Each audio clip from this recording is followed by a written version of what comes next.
ধস আর এতে এলাকায় আতঙ্ক। তৎপর প্রশাসন, দুই জেলায় শুরু বাঁধ সংস্কারের কাজ। উত্তর 24 পরগনার হাসনাবাদ, দক্ষিণ 24 পরগনার গোসাবা, দুই জেলার দুই জায়গায় নদী বাঁধে ধস। তৎপর প্রশাসন, শুরু হয়েছে বাঁধের সংস্কার। উত্তর 24 পরগনার হাসনাবাদ, পাশ দিয়ে বয়ে গিয়েছে কাটাখালী নদী।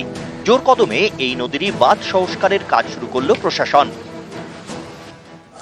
একটুখানি এই বাঁশ পুঁতে বা বলটল্লা পুঁতে সাথে হবে না, কংক্রিট বাঁধ অবশ্যই অবশ্যই প্রত্যেকটা মানুষের এটা চাহিদা যে কংক্রিট বাঁধ হোক।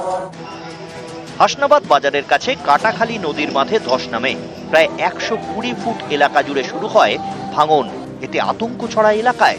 ঘর ছাড়ে বেশ কয়েকটি স্থানীয় পরিবার। দোকান থেকে জিনিস সরাতে শুরু করেন ব্যবসায়ীরাও। রবিবার এই খবর দেখানো হয় নিউজ 18 বাংলায়। এরপরেই শুরু হয়েছে বাঁধ সংস্কারের কাজ। মেরামতি শুরু হলেও উঠছে অভিযোগ। স্থানীয়দের দাবি, যেভাবে বাঁধ মেরামতি হচ্ছে তাতে বেশি দিন টিকবে না। কংক্রিটের স্থায়ী বাঁধের দাবি এলাকাবাসীর। সামান্য কিছু কাজ করেছে আপাতকালীন অবস্থা মতন করে, কিন্তু সেই কাজ আজকে জোয়ার উঠলে হয়তো সেটুকু আবার ধসে পড়ে যাবে। এখন আমরা চাইছি এটা একদম স্থায়ীভাবে, পাকাপোক্তভাবে এবং ভবিষ্যতে যাতে ভাঙনটা রোধ করা যায়। দক্ষিণ 24 পরগনার গোসাবায় গোমর নদীবাঁধ সংস্কার শুরু।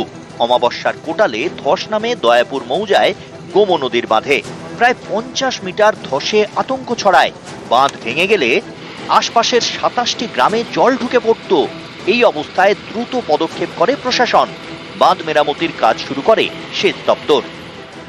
হাসনাবাদ থেকে অনুপম সাহা ও গোসাবা থেকে অনুপ বিশ্বাস, নিউজ 18 বাংলা।